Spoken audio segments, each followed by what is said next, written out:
वर्तमान फीटर अनुदेशक मां गुलजारी भरत ITI कंसो मऊ यूट्यूब में आप सभी का स्वागत करते हैं। आज हम आप लोगों को फास्टनर, जिसको हिंदी में बंधक बोलते हैं, इसके बारे में बताना चाह रहे हैं। देखेंगे सबसे पहले इस बंधक यानी फास्टनर का इंट्रोडक्शन यानी परिचय। इंजीनियरिंग इंडस्ट्रीज या औद्योगिक क्षेत्र में जब हम जाते हैं तो देखते हैं कि जितने भी प्रकार के बड़ी बड़ी मशीनें बनती हैं या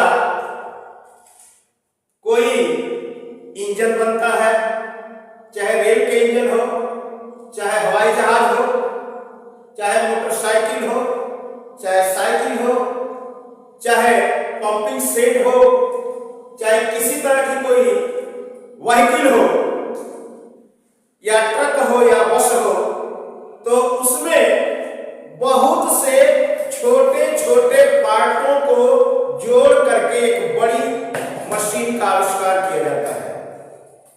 उस छोटे छोटे पार्टों को एक साथ जोड़ करके पूरी मशीन को तैयार करने के लिए हमें जिस माध्यम से जोड़ा जाता है उसे हम फास्टनर कहते हैं, और जिस विधि से जोड़ा जाता है उसको हम फास्टनिंग कहते हैं। अब आइए आगे हम देखते हैं कि ये जो विधि है यानी फास्टनिंग है, ये 3 प्रकार की होती है, जिसके द्वारा किसी छोटे छोटे पार्टों को एक साथ जोड़ने के लिए कौन कौन सी विधि है। पहला है टेम्परेरी फास्टनिंग, जिसे हिंदी में अस्थायी फास्टनिंग बोलते हैं। अस्थायी फास्टनिंग में क्या होता है कि किसी भी 2 पार्टों को एक साथ हम जब जोड़ते हैं और जोड़ने के बाद कुछ दिनों के बाद उसको हम अलग अलग कर देते हैं, जिसमें कोई हमें नुकसान नहीं होता है, ना ही उस पार्ट्स में कोई नुकसान होता है, ना ही जो फास्टनिंग के द्वारा जोड़ा जाता है उसमें कोई नुकसान होता है। तो ये जो फास्टनिंग कहलाती है अस्थायी फास्टनिंग, अस्थायी जिसको टेम्परेरी फास्टनिंग बोलते हैं। इसमें अधिकतर नट, बोल्ट, पिन, की, स्क्रू, वाशर आदि आते हैं। जैसे हम किसी 2 पार्ट को एक साथ जोड़ दिए नट और बोल्ट के द्वारा, और उस बोल्ट और नट को कुछ दिनों तक उसी में छोड़ दिए, काम करते रह गए, और कुछ दिनों के बाद जब हमारा उसका काम समाप्त हो गया तो उस नट और बोल्ट को दूसरी जगह भी लगा सकते हैं, और उसमें ना ही आपकी और ना ही फास्टनिंग का कोई नुकसान होता है। अब आते हैं दूसरे में सेमी परमानेंट फास्टनिंग यानी अर्धअस्थायी। अर्धअस्थायी का मतलब होता है ये फास्टनिंग ऐसे जगहों में प्रयोग किया जाता है जहां पर कुछ दिनों के बाद हम जोड़ते तो हैं, लेकिन इसमें क्या होता है कि उस चीज को जाल को जोड़ने के बाद फिर उसको हटा करके फिर दूसरी जगह लगा सकते हैं। इसमें केवल इस फास्टनिंग का नुकसान होता है, जॉब में कोई नुकसान नहीं होता है। इस अर्धअस्थायी में सोल्डरिंग और स्टड, वेल्डिंग, रिवेटिंग आदि आती है। जैसे गाड़ी के अंदर, बस के अंदर हम जाएंगे तो उसमें रिपीट लगे होते हैं, जिसके ऊपर छत के ऊपर रिपीट लगे होते हैं। सीट को जोड़ने के लिए हम रिपीट को काट देते हैं तो इसमें फास्टनर का केवल नुकसान होता है, उसमें जाम का यानी नुकसान कोई नहीं होता है। उसी तरह इसी में हम किसी चीज को सोल्डरिंग कर देते हैं तो सोल्डरिंग के द्वारा क्या होता है कि सोल्डरिंग को गर्म करने के बाद पिघल करके हट जाता है, यानी सोल्डरिंग जो फास्टिंग है नुकसान हो जाता है लेकिन उस जाम में कोई नुकसान नहीं होता है। तो ये अर्ध अस्थायी फास्टनर में आते हैं। जैसे आजकल हम देखते हैं कि किसी भी चीज को हम रिपीट के द्वारा जोड़ देते हैं और फिर हम रिपीट को काट देते हैं तो रिपीट किसी काम लायक नहीं रह जाता, यानी बिल्कुल खराब हो जाता है, फिर उसको कहीं हम यूज नहीं कर सकते। लेकिन जिसमें से उसको काटा जाता है उसको फिर किसी और जगह हम यूज कर सकते हैं, उसको बोलते हैं अर्ध अस्थायी फास्टनिंग। यहां पर फिर हम आगे देखेंगे परमानेंट फास्टनिंग। परमानेंट फास्टनिंग मतलब अस्थायी। अस्थायी मतलब हमेशा के लिए, अगर एक बार जोड़ दिए तो उसको जोड़ दिए, फिर उसको हम अलग करेंगे तो इसमें दोनों का नुकसान होगा। जिसमें हम उस फास्टनिंग को लगाएंगे वो फास्टनर और वो मशीन का जो पार्ट है वो पूरा त्रुटि से खराब हो जाएगा। इसलिए हमें इसको अलग करने के लिए उस पार्ट से उस पार्ट को या फास्टनर को दोनों का नुकसान होता है। अधिकतर जहां वेल्डिंग किया हुआ है या ब्रेजिंग किया हुआ है तो उस जगह को क्या करते हैं हम वेल्डिंग को ग्राइंडर के द्वारा खत्म कर देते हैं तो फास्टनिंग वाला सिस्टम खत्म हो जाता है और जाम जो है जिसमें वेल्डिंग किया होता है वो उसका भी नुकसान हो जाता है। इस तरह इस अस्थायी फास्टनिंग में ब्रेजिंग और वेल्डिंग आती है। अब हम देखते हैं कि फास्टनिंग में सबसे पहले किस चीज से हमें किसी दो पार्टों को जोड़ा जाता है। तो आएंगे सबसे पहले बोल्ट और नट। लेकिन आज हम आप लोगों को केवल बोल्ट के बारे में बताना चाह रहे हैं। ये बोल्ट जो है किसी भी दो पार्टों को नट और बोल्ट के द्वारा दोनों को एक साथ जोड़ करके काम में लाया जाता है और इसी के द्वारा अधिकतर मशीनों के बड़ी बड़ी मशीनें कई हजार पार्टों से मिलकर जुटी रहती हैं। इसलिए हम आज केवल इस बोल्ट के बारे में ही देखेंगे। ये बोल्ट जो है इसका ये हेड होता है, ये सैंक होता है, ये नॉमिनल साइज होता है, ये थ्रेड होती है और ये हेड जो है 30 डिग्री पर पीछे से चेम्फर किया होता है और आगे की तरफ चेम्फर नहीं किया होता है और इसका हेड को छोड़ करके यहाँ साइड पे थ्रेड तक पूरी लंबाई होती है जिसके साइज हम लिया जाता है इस डायमीटर से, जिसको डी लिखा हुआ है नॉमिनल साइज डायमीटर है, इस डायमीटर से और ये जो इसकी लेंथ है यानी हेड को छोड़ करके इस बोल्ट की लंबाई मानी जाती है। इसका साइज होता है हेड का, ये जो डायमीटर है ये 0.8 डी यानी इस डायमीटर का ये 8 डी ये हेड की मोटाई होती है। बाकी थ्रेड जितना लंबा हम चाहेंगे उस साइज का मिलेगा और इसका डायमीटर जो है जिस साइज का चाहिए वो साइज का हमें मिलना प्राप्त हो जाता है। और इसी में ये नट इसको टाइट करने के लिए जो इसमें चूड़ी कटी होती है सेम नट में चूड़ी कटी होती है, लेकिन आज हम केवल ये बोल्ट के बारे में आप लोगों को बताना चाह रहे हैं।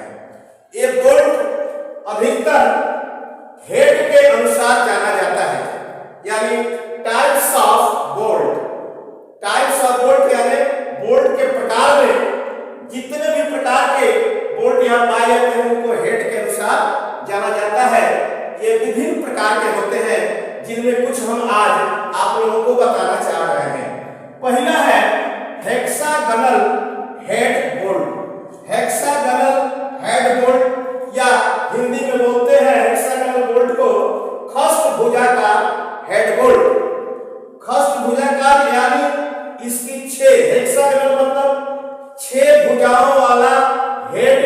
बोल्ट, ये 6 इसमें पहलू होते हैं, जैसे 1 2 3 4 5 और ये यहाँ छुपा हुआ है 6, ये 6 होते हैं। और इस हेड के द्वारा ही इस बोल्ट का नाम है hexagonal head bolt. Hexagonal head bolt सबसे अधिक इंडस्ट्रियल एरिया में, इंजीनियरिंग उद्योगों में अधिकतर प्रयोग किया जाता है।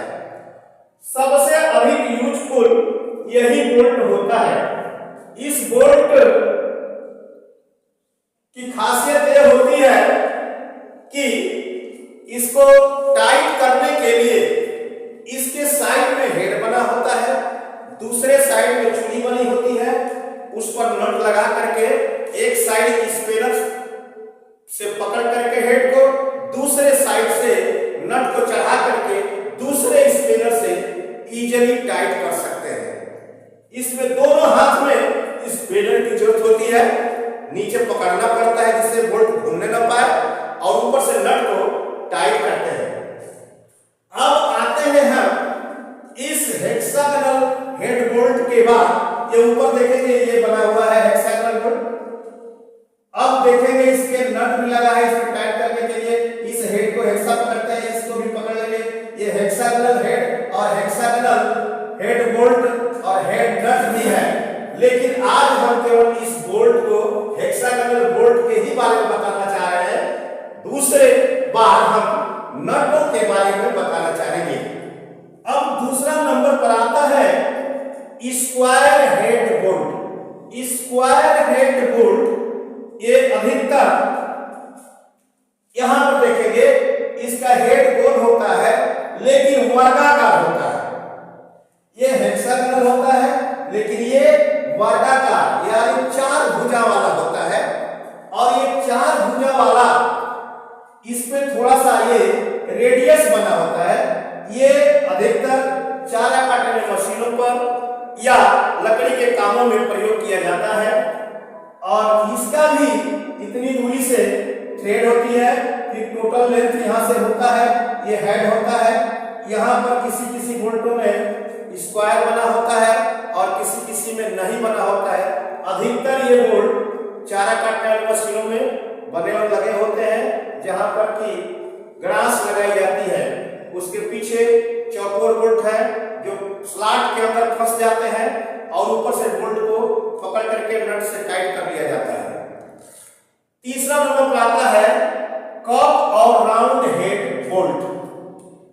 कप या गोल हेड बोल्ट, ये यहां पर देखेंगे हम, ये जो बोल्ट बना हुआ है तीसरे नंबर का, यहां पर हम देखते हैं कि उसके पीछे का हेड, पहला तो था हेक्सागनल, दूसरा था स्क्वायर, और तीसरा नंबर पर यह आता है, ये पहला हो गया, ये दूसरा हो गया, ये तीसरा। हम बताना चाह रहे हैं कि इसका हेड गोल होता है, और गोल होने के कारण पीछे पकड़ने के लिए कोई चीज नहीं होती है। आगे से जब हम टाइट करते हैं तो उसके ऊपर एक स्नग लगा होता है, एक पिन लगी होती है या स्नग लगा होता है, जिसको स्लॉट बनी होती है।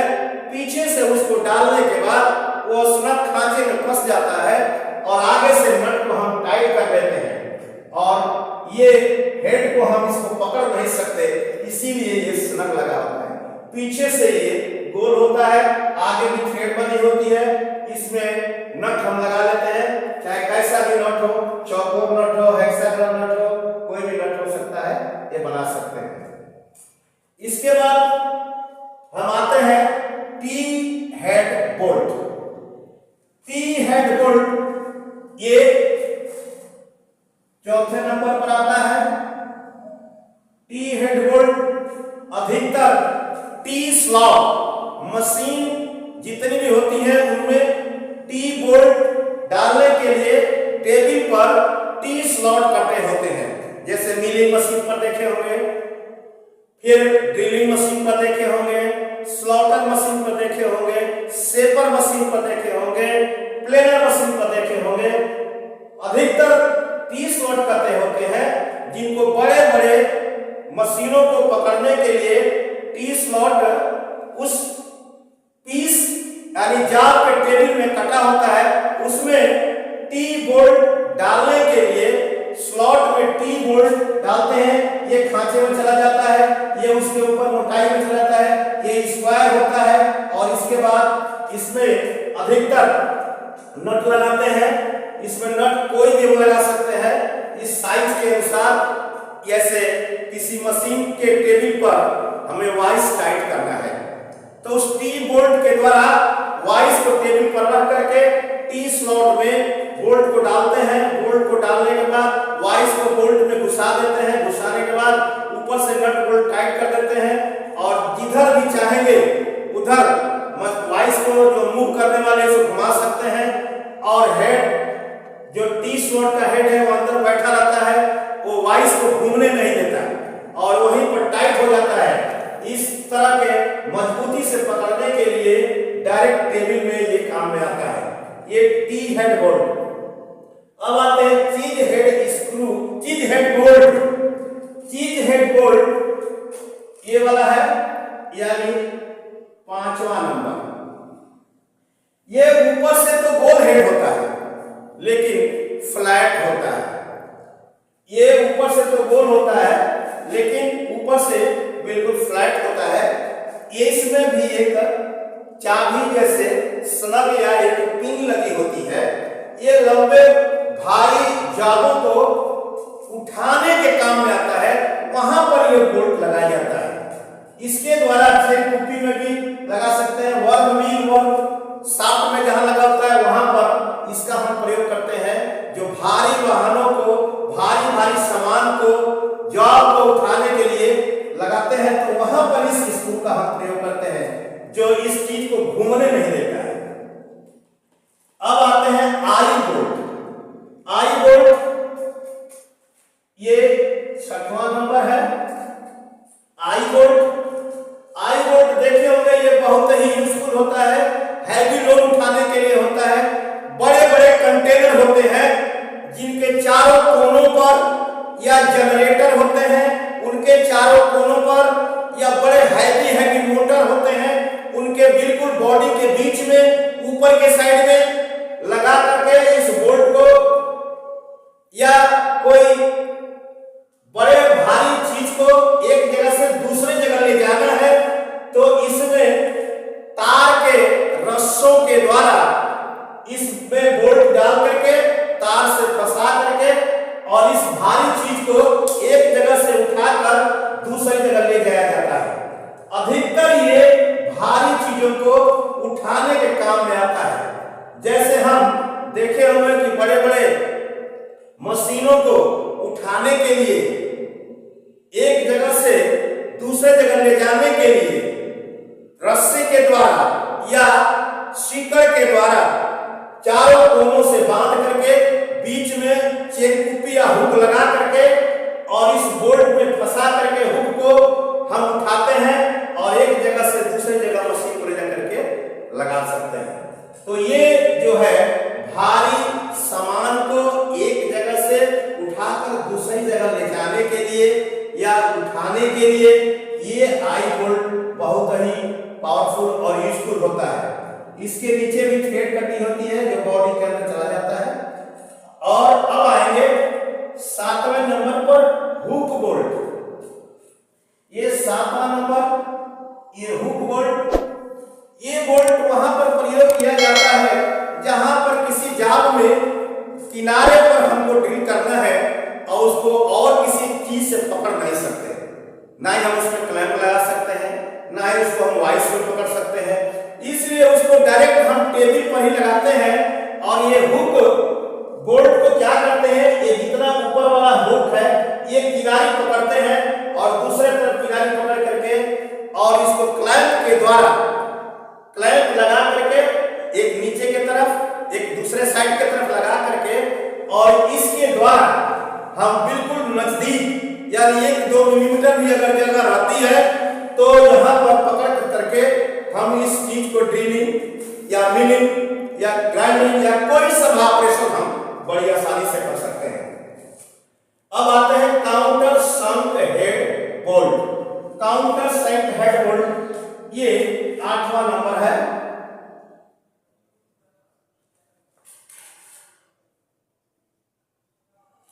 काउंटर सैंक हेड 8वां नंबर।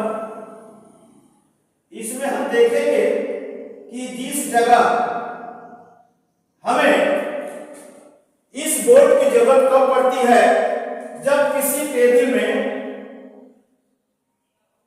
ये टेबल है, इसमें हमें सबसे पहले ये ड्रिल मार देते हैं। ड्रिल मारने के बाद ये इसमें काउंटर बना देते हैं। काउंटर बनाने के बाद इस बोल्ट को लगाते हैं, तो ये बोल्ट में स्नग लगा होता है घूमने से बचने के लिए, और इसमें ये आराम से फिट हो जाता है, और इसी को हम बोलते हैं काउंटर सैंक हेड स्क्रू। ये हेड स्क्रू ऊपर से बिल्कुल प्लेन हो जाएगा, जो हाथ डालने पर पता नहीं चलता है, ये बिल्कुल प्लेन हो जाता है। ये 90 डिग्री, 120 डिग्री, 135 डिग्री आग में बना होता है, जैसे यहां पर हम दिखा रहे हैं आपको। और ये स्नग ये घूमने की सुविधा नीचे नट लगा करके हम इसको टाइट कर देते हैं। अधिकतर ये लकड़ी के कामों में प्रयोग किया जाता है, कारपेंटरी शॉप में प्रयोग किया जाता है। ऊपर से हेड लगा करके नीचे से ठोक करके इसे से टाइट कर देते हैं, लकड़ी में फिक्स हो जाता है, घूम नहीं सकता। अगर काउंटर सैंक स्क्रू ये इतना यूजफुल है कि किसी भी फेब्रिकेशन कार्य में अधिकतर प्रयोग किया जाता है। ये इधर से टाइट हो जाएगा, इस घूमने नहीं देगा, नीचे से नट को लगा करके हम टाइट कर लेंगे। इसमें एक साइड में पकड़ने की जरूरत नहीं है, वो हेड घूम नहीं सकता, और हेड उस लकड़ी के बेस के नीचे बैठ जाता है, जैसे ऊपर से बिल्कुल प्लेन दिखाई देता है। अब आएंगे टेपर हेड लेस बोल्ट। ये यहां पर है, ये 9वां नंबर है। ये जो बोल्ट है पीछे से टेपर होता है, आगे थ्रेड बनी होती है।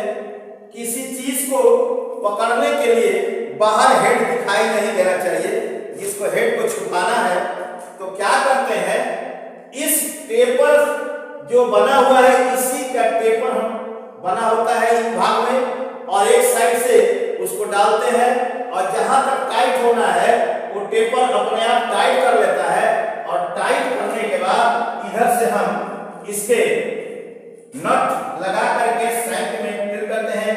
ये टेपर 1/30 ऑन डाया, यानी एक डायमीटर पर ये 1 से 30 मिलीमीटर के बीच में ये टेपर होता है। ये टेपर जो है 1.2 डी डायमीटर और इसके अनुसार बनाया जाता है। अब लास्ट हम आते हैं फाउंडेशन बोल्ट। ये जो है बड़ी बड़ी मशीनों को एक जगह फिक्स करने के लिए जब मशीन को बगैर फाउंडेशन बनाए और रखते हैं, तो मशीन जब चलते चलते हिलते डुलते अपनी असली जगह से आगे या पीछे कुछ सरक जाती है। इस चीज को बचाने के लिए हमें फाउंडेशन बोल्ट की जरूरत पड़ती है।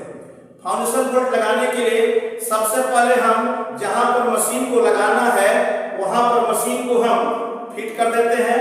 फिट करने के बाद मशीन को फाउंडेशन से यानी जमीन से यानी फर्श से हम लगभग 5 या 6 इंच ऊपर उठा करके उसको ईंटों के द्वारा ऊपर खड़ा कर देते हैं और उसके नीचे गड्ढा बनाते हैं।